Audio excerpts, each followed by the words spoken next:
There comes a moment in everyone's life when you must decide what kind of energy you allow into your world. Not just what you give, but what you accept. Because the truth is, this what you tolerate teaches people how to treat you. Today, we're diving into 5 toxic behaviors you should never accept from anyone, no matter who they are, friends, family, co-workers, doesn't matter. If it crosses the line of your peace, your purpose, or your power, it doesn't belong. Let's talk about protecting your boundaries like your life depends on it. Because in many ways it does. Someone disrespects you consistently.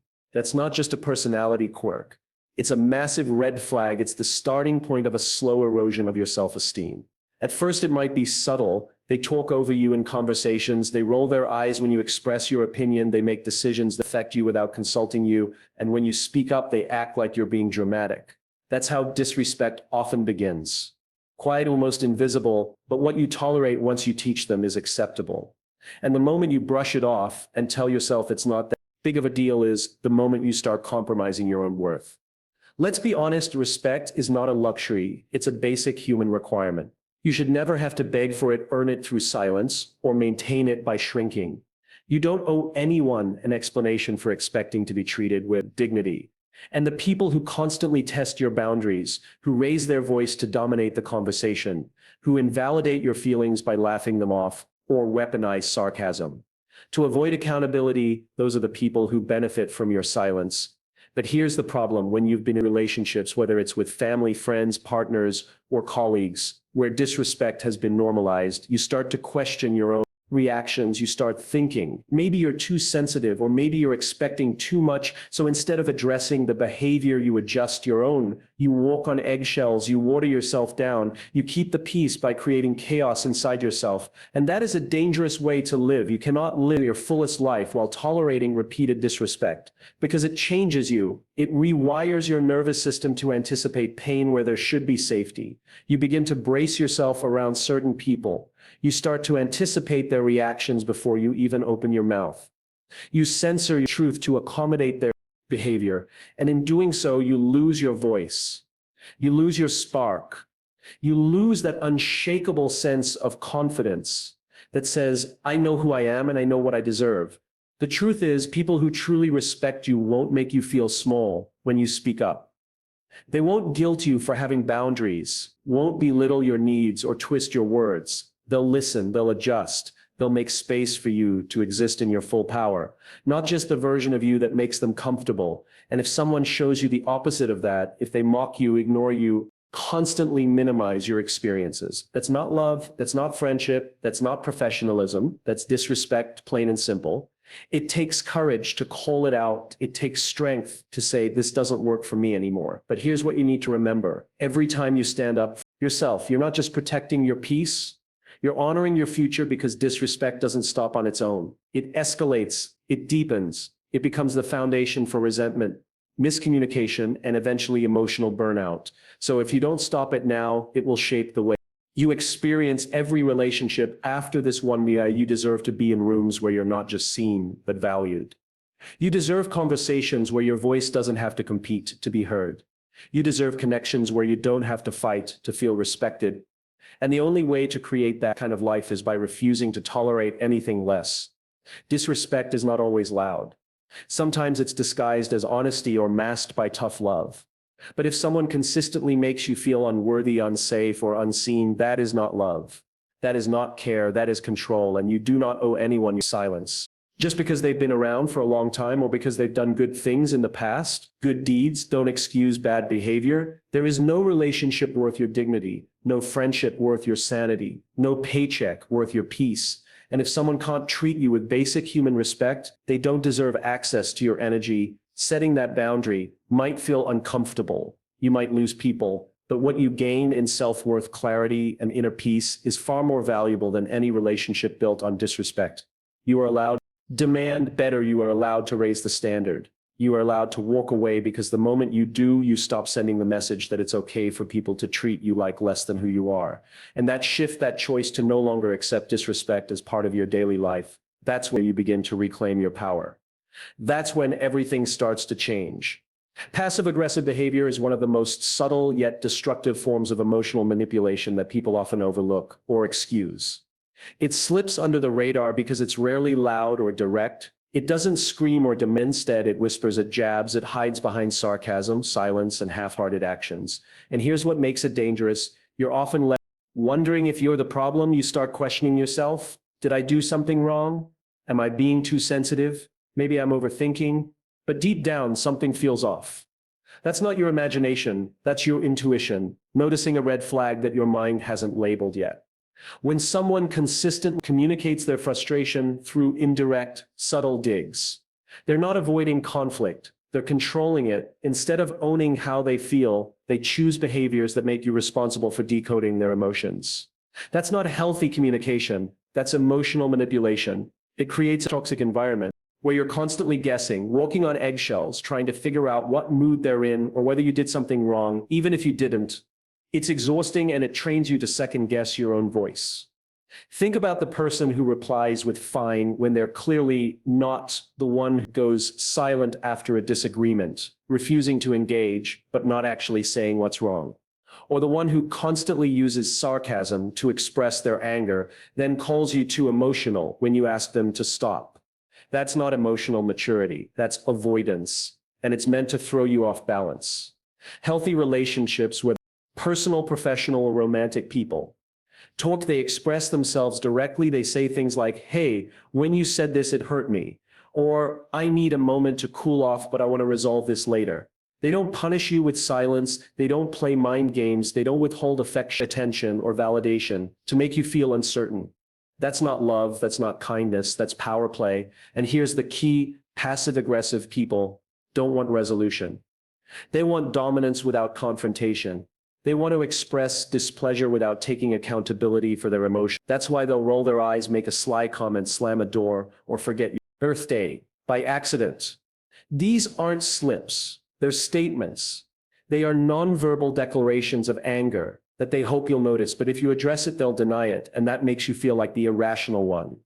You deserve better than that. You deserve clarity. You deserve honesty. You deserve someone who can sit across from you and say what they feel like an adult, not make you decode it like a puzzle. Because here's what happens when you keep tolerating passive-aggressive behavior. You lose your emotional safety. You lose the ability to feel relaxed and seen in that relationship. You become the emotional caretaker for someone who refuses to take responsibility for their inner world. That's not love. That's a job you didn't sign up for. And the longer you stay in that dynamic, the more it trains you to dim yourself. You stop bringing up how you feel. You stay silent to avoid their silence. You tolerate little jabs, the guilt tripping the cold shoulders because you're too tired to deal with another emotional minefield. Before you know it, you're living small just to maintain a connection that isn't even fulfilling you. If any of this sounds familiar, here's your wake-up call. It is not your job to translate someone's behavior into clarity. It is not your responsibility to read between the lines every time something feels off. Adults use their words. Adults handle conflict with courage, not avoidance. If someone refuses to communicate directly, they are choosing dysfunction over growth. And let's clear: boundaries are not punishment, they're protection. When you start calling out passive-aggressive behavior, some people will get uncomfortable. They'll call you too much, too sensitive, dramatic. That's okay. Let them. Your job isn't to be agreeable. Your job is to protect your peace. If that means having uncomfortable conversations, so be it. If that means walking away from someone who refuses to meet you with maturity, do it. Peace is not the absence of conflict. It's the presence of clarity. You don't need people who make you feel like you're always doing something wrong, but won't tell you what you don't need to babysit emotions that aren't yours. You need relationships where communication is clear, mutual, and kind, where frustration is voiced, not weaponized, where silence is a pause, not punishment. So here's your permission. Next time someone uses sarcasm to hurt you, call it out. The next time someone goes silent instead of speaking up, name it. The next time you feel like you're being made to pay for something, they won't even say step back. You're not responsible for decoding people who refuse to speak, and you're not obligated to stay where you feel emotionally confused. You deserve emotional maturity. You deserve safety. You deserve peace, and that begins the moment you stop tolerating anything less. When someone repeatedly twists your words, denies your reality, or makes you question your own memory of events, it doesn't just cause confusion, it shatters your ability to trust yourself. That's what gaslighting does. It's one of the most dangerous behaviors someone can inflict on you because it doesn't scream at wisp, it's slow, it's calculated, and it makes you doubt the most powerful thing you own.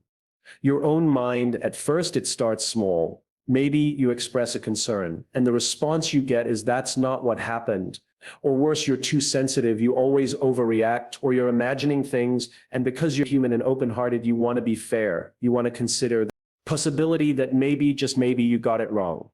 So you start second-guessing yourself, you replay conversations in your head. You question your tone, you ask yourself if you misunderstood, if you were too harsh, if you should have stayed quiet. And that's exactly how gaslighting gains its power. It doesn't need to be loud. It thrives in the subtle, it survives in your self-doubt.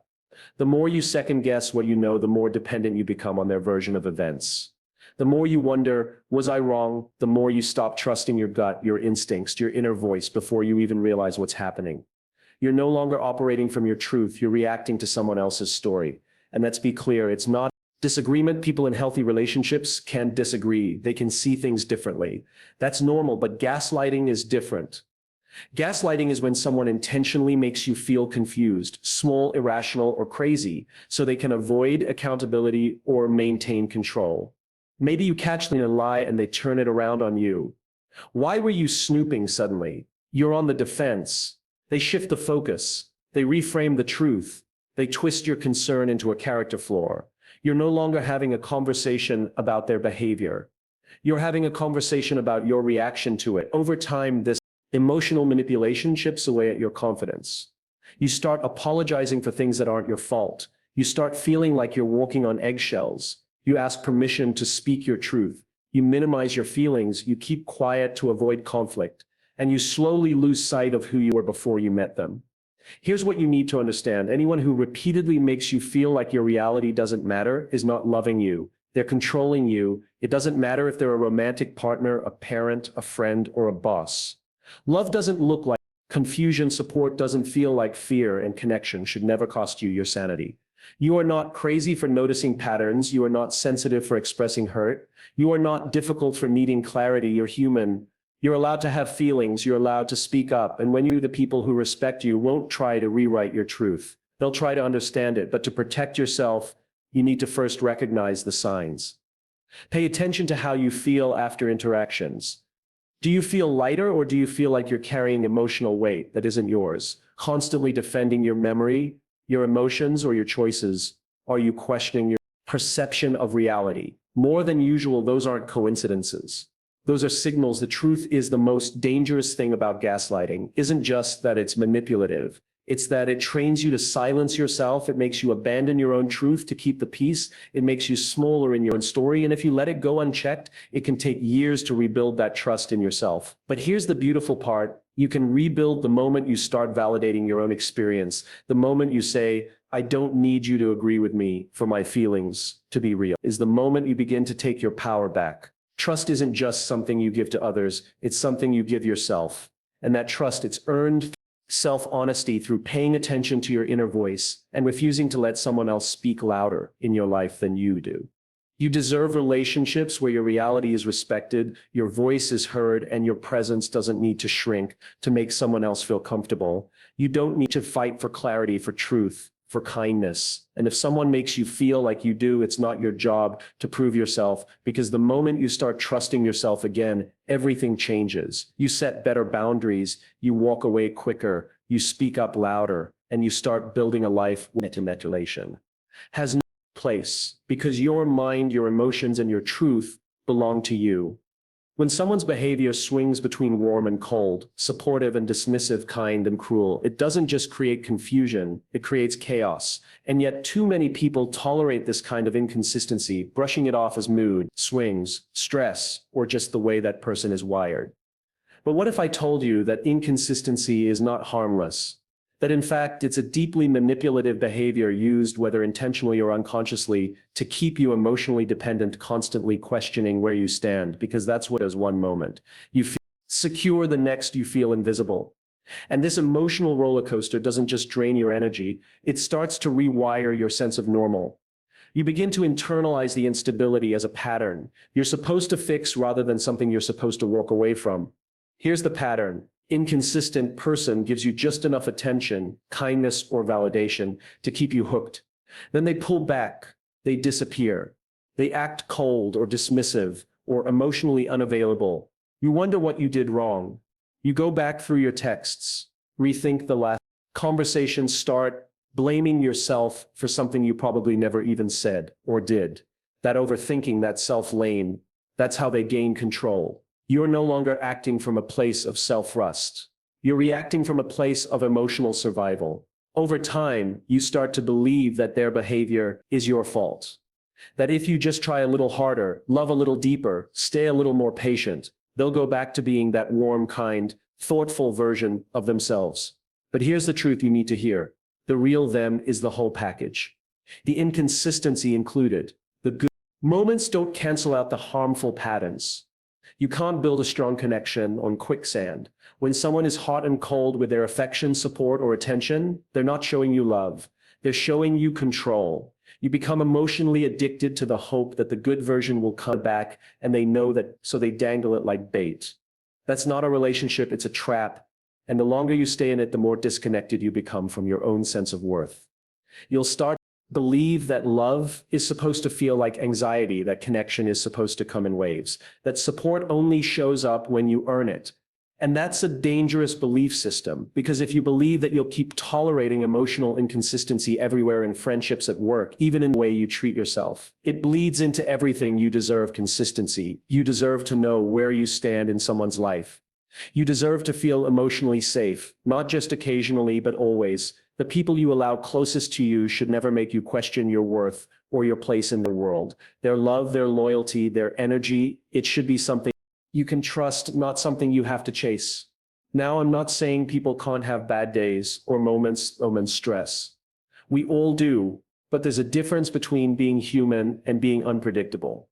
A difference between someone who communicates, "I'm struggling right now," and someone who just withdraws affection without explanation.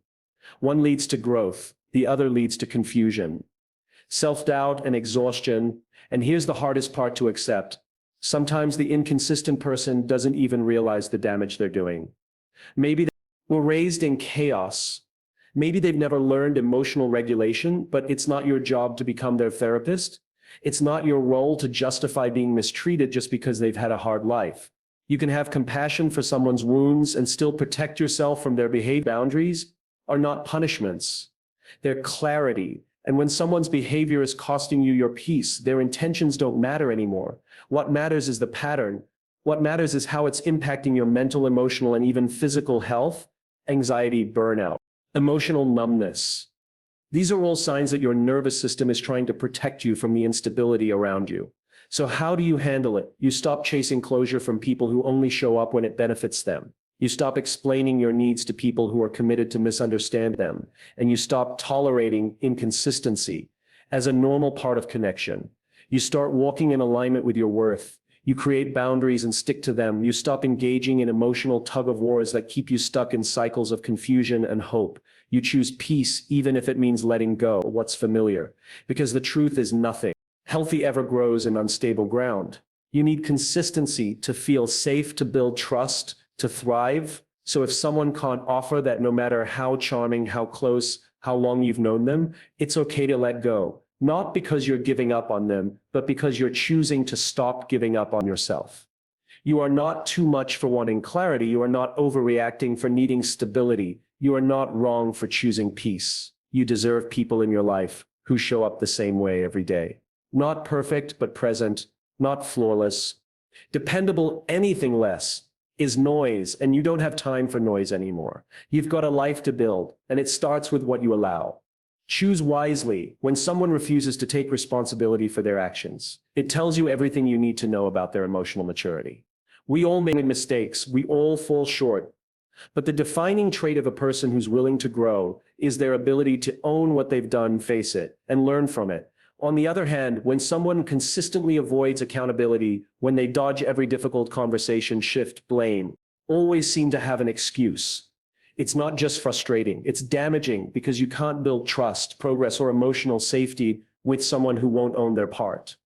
Think about what happens when you confront a person like this about something they did that hurt you. Instead of listening, they get defensive. Instead of apologizing, they turn the situation around and somehow make you the problem.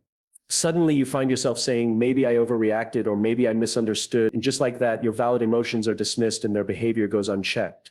This is the slow erosion of self-rust. Every time you absorb blame that's not yours, every time you am away from a conversation, feeling like you have to apologize for having feelings, you shrink. You begin to doubt your instincts. You start to question your memory, your standards, even your right to speak up. And the more this happens, the more disconnected you become from your own power.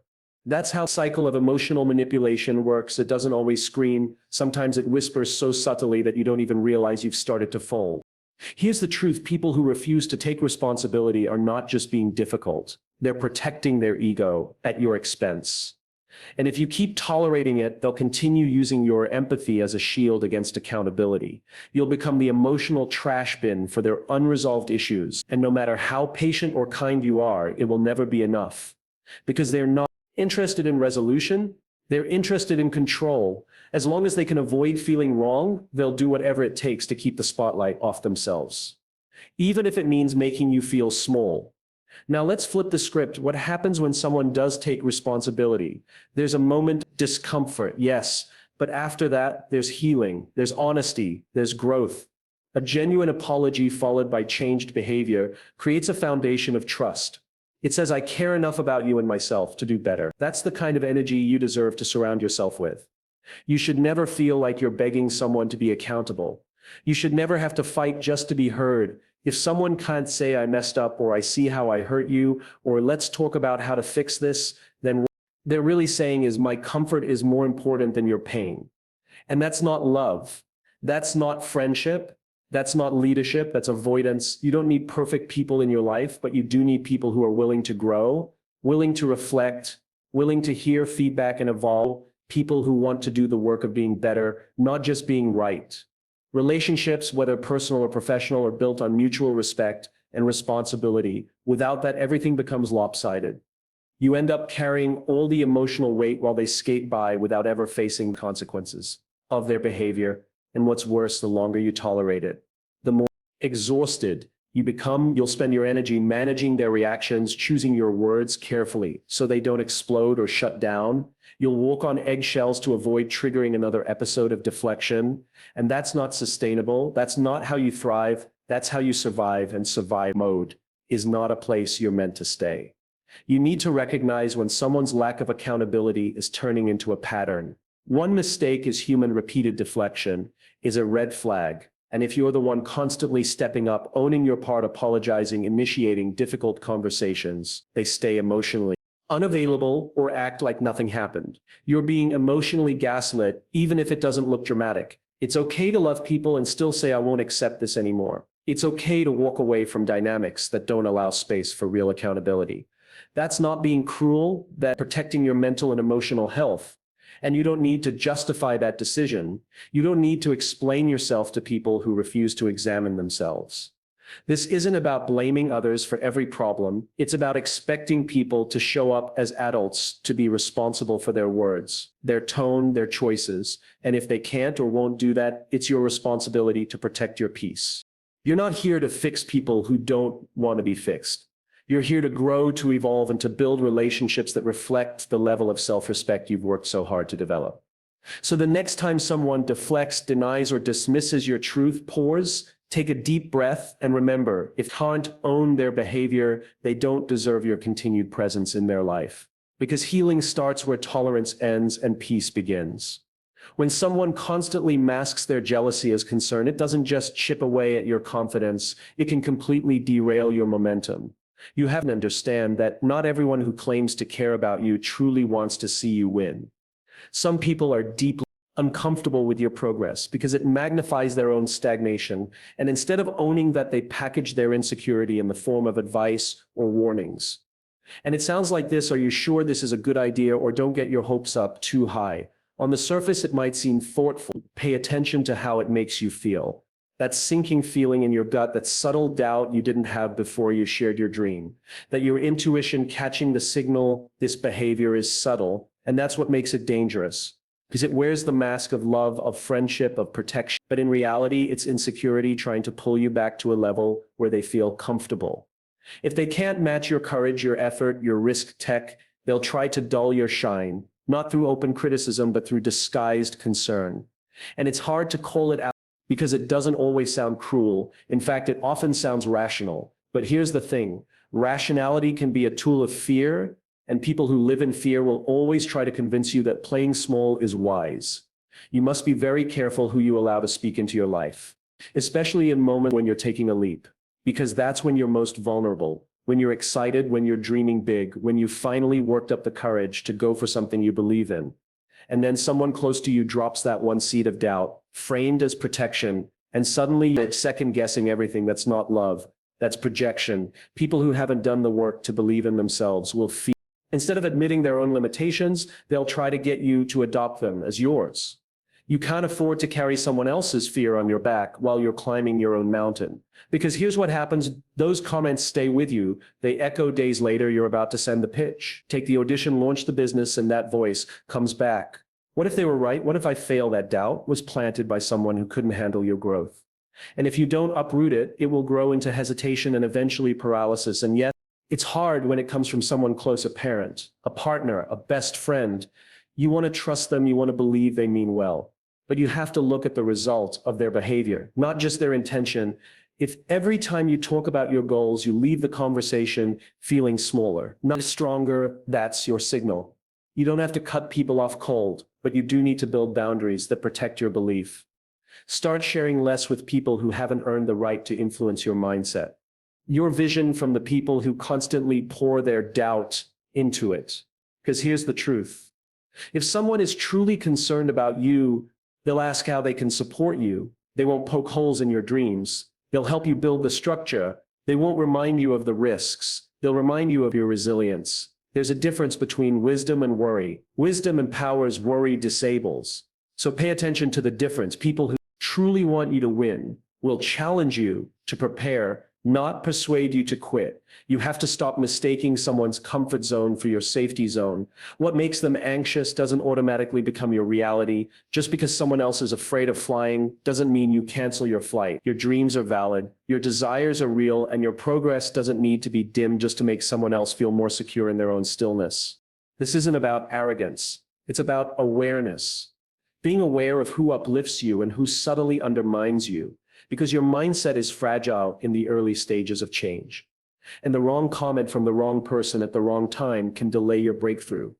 Don't let that happen. Take ownership of who you let into your inner circle, and don't apologize for creating distance from people who even unintentionally sow doubt where you believe. You are not here to make others feel comfortable with your growth. You are here to become who you were meant to be. And anyone who can't celebrate that without disguising their envy as caution doesn't belong in the front row of your journey. So move forward with clarity, with boundaries, and with the wisdom to know that not all concern is genuine care. Sometimes it's fear dressed up in familiarity, and your job is to outgrow both. When you're the one always giving, always calling, always asking how someone is doing and never getting the same energy back, it starts to wear on you. You might brush it off at first thinking they're just busy or that's just how they are, but deep down you feel it, that slow drain, that subtle exhaustion that creeps in when you realize that the relationship you're in, whether it's a friendship, family dynamic, or romantic connection, is completely one-sided. And let's be real, no one can sustain that forever. You're a human being, not an emotional vending machine.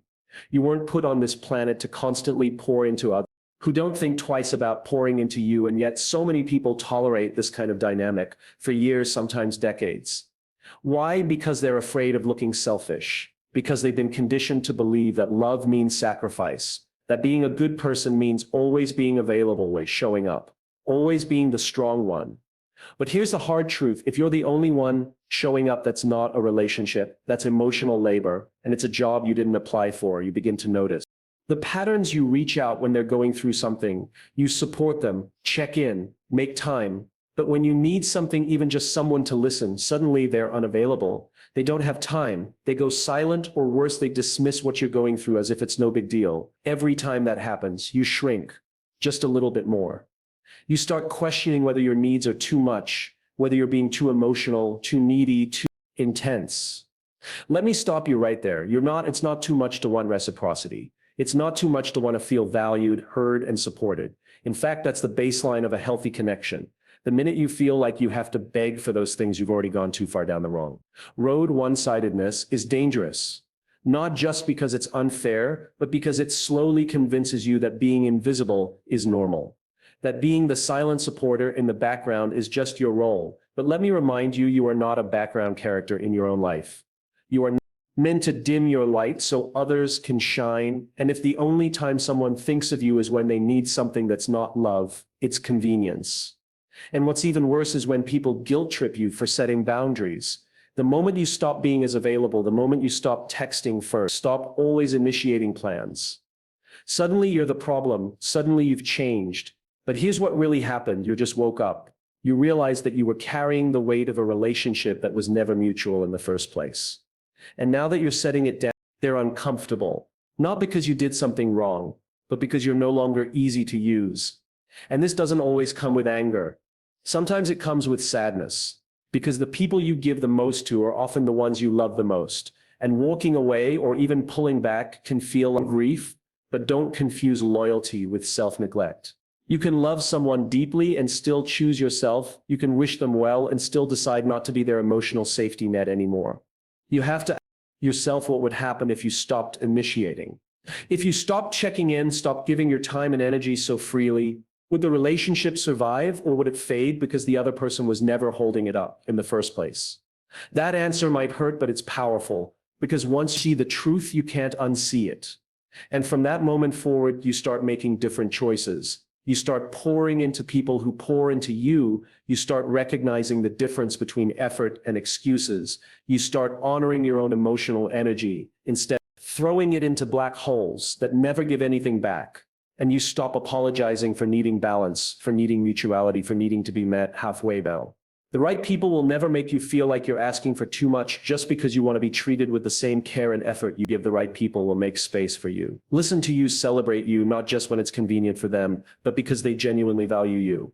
So if you're in a place right now where you feel emotionally exhausted, constantly overextending, constantly chasing someone else's attention or approval, this is your sign. It's time to stop performing in a one-man show and start seeking relationships where the stage is shared. It's time to stop surviving off crumbs and start demanding the full meal. Your energy is precious, your heart is not disposable, and you deserve connections that give as much as they take. Let go of one-sidedness and watch how your entire life starts to feel lighter. Because when you no longer have to beg for love, support, and effort, you make room for the kind of people who offer it freely, and those are the relationships worth keeping. Being dismissed doesn't always look loud. Sometimes it's silent, it's subtle, it's the eye roll when you speak. The way your message gets seen but never replied to. It's the way someone talks over you when you're sharing your thoughts or switches the subject mid-sentence as if your words didn't matter. This kind of behavior isn't always recognized as disrespect because it's not aggressive.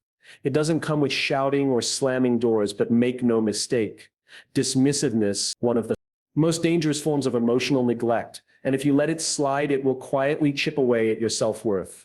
One interaction at a time. Here's what makes dismissiveness so painful.